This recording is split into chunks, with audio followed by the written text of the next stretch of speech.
But WWE has another PLE coming up next weekend, which is Clash at the Castle, live this Saturday at 2 p.m. Eastern on Peacock from the Hydro in Glasgow, Scotland. It is not a stadium show this time, but it should be an electric atmosphere for their first PLE there. It's what I love about these international shows.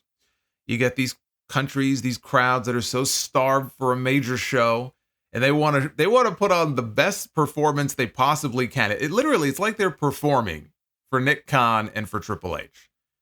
Trying to figure out, okay, how can we be as loud as we possibly can be so that they bring another show back to us very soon. Maybe they'll come back here every year. I said after Backlash, they should just send Backlash to France every year if we can get that kind of crowd. So I'm sure it's going to be a fun atmosphere. As of today, it is also another 5-match card like Backlash was, and King and Queen of the Ring, although that was technically 6 matches because they added one to the pre-show, but the main card was only 5 matches. Triple H likes to keep these things tight because he knows these entrances are going to be 20 minutes each. This is the card as it stands with my predictions mixed in. As added on SmackDown Friday, Jade Cargill and Bianca Belair will defend their women's tag team titles in a triple threat match against Shayna Baszler and Zoe Stark. So Shayna going back-to-back PLEs here. She'll be on the Battleground show tonight. And then less than a week from now, she'll be on the card in Scotland. And she will be losing both matches. But she will be teaming here with Zoe Stark. Alba Fire and Isla Dawn are also in this. Alba and Isla interfered in Shayna and Zoe's title match on Raw Monday night. And then all 4 of them ended up attacking Bianca and Jade. Same on Friday. I don't see them dropping the belts here. I think WWE likes having Bianca and Jade free to appear on both shows, which you can do. Women's tag team champions can appear across both shows. And whatever story they're teasing with Sonya Deville on Raw trying to recruit Shayna and Zoe, I think they need to hit rock bottom first, before that can play itself out, which means they have to lose. Alba and Isla, they're on the show because they're in Scotland. That is literally the only reason that they have a spot on this show. I cannot rule out the possibility of a feel-good win for them by pinning Zoe Stark, let's say.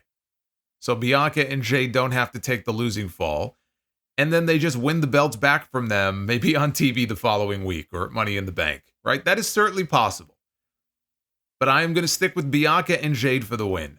I do wonder what the plan is for them, though, at SummerSlam, right? Because what teams are left for them to really face in what would be a major match? I mean, it almost felt like on SmackDown Friday night, they were teasing the possibility of Nia Jax and Tiffany Stratton becoming a team, but Nia's already locked in for a women's title match on the SummerSlam card.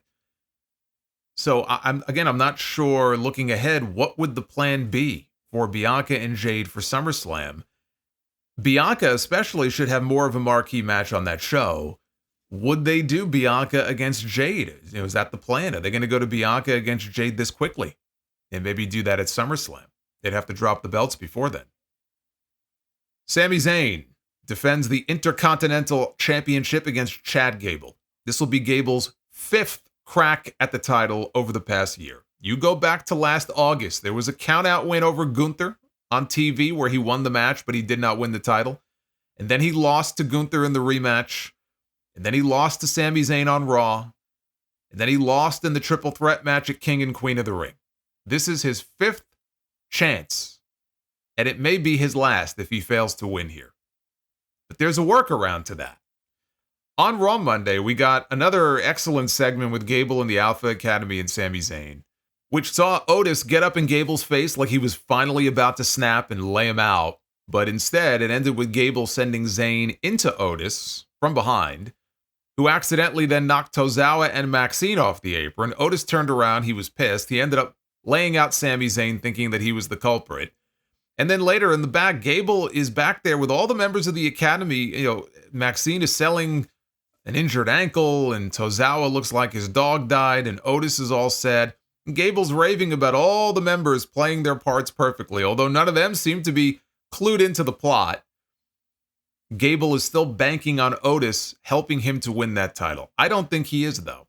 Not yet. Not yet. So how do you get another match out of this, then, if he does not win the title again? It's actually very simple. Otis finally breaks during the match. and he puts his hands on Chad Gable. The referee sees this, and he calls for the disqualification. I know people are groaning, oh, DQ. But I could totally see them doing this. The referee calls for the DQ. He awards the win to Chad Gable. But the title cannot change hands on a disqualification, so Sami Zayn retains. You fast forward to Raw the following Monday, and that's where we get the Creed brothers turning heel on the Academy and joining forces with Gable. And here's why you save the title change for Money in the Bank instead. Because they're in Canada. And imagine the heat that Gable would get if he beats Sami Zayn for the title in Canada. I think that may be the play. So I say Gable wins the match, but Sami holds on to the title just a little bit longer.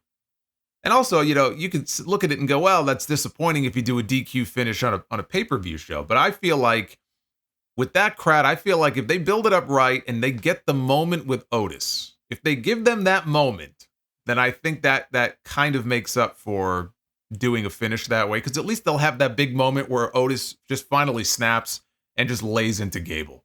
And it gets the big pop, but then reality sets in when they hear the bell ring. I think it sort of cushions the blow of doing a DQ finish here. And those people are not going to be there to see Chad Gable win the Intercontinental title anyway. They're there to see somebody else win a championship. I'll get to that in a second. Bayley defends the WWE Women's Championship against Piper Niven, who gets a rare singles match on a PLE in her home country. They're just biding time before Bayley defends against Nia Jax at SummerSlam, so this will be an easy win for Bayley. Cody Rhodes defends the undisputed WWE Championship. I don't know why it is still undisputed when we have another world champion in the same company. I swear, it's like they don't even know what the word means. But he defends against AJ Styles in an I Quit match. Now, I have no problem with them doing another match because the first one was so great. Hell, do one more. They've got Money in the Bank next month. They have no other obvious challenger for Cody right now. The problem is they made this an I Quit match. So that's going to make it tough to swallow if AJ quits on Saturday. How do you justify doing a third match? The last I Quit match they did, I believe, was Extreme Rules 2 years ago with Finn Balor and Edge. And the only reason Edge quit was because the Judgment Day was threatening to kill Beth Phoenix. Now, maybe if Cody had a manager like Arn Anderson, they could have recycled the finish like that. Give AJ a short run, put the belt back on Cody and Money in the Bank. But they're not going to recycle the last finish they did. And I just can't see them taking that title off Cody until at least SummerSlam. If even that. Because truthfully, it's just hard to imagine them taking the belt off him until The Rock comes back. I hope I'm wrong because I would be down for one more Randy Orton run. I think there's a great story there with him and Cody. Yeah, I don't need to see Cody go a year with the title, but it feels like everything is just filler until Rock is ready to come back. And Roman, for that matter. Cody Rhodes retains. Maybe they even open the show with it, since we all know it's not headlining. What is headlining is Damian Priest defending the World Heavyweight Championship against Drew McIntyre in front of McIntyre's fellow countrymen. A very unique main event for a PLE, given that both men are heels. But obviously in front of these people, McIntyre will be anything but. The question here is whether or not CM Punk shows up. There's a good chance he will show up. He's already threatened to go to Scotland and hide in a bowl of haggis. If he has to, which you all educated me about what haggis even is. I had no idea when he said it.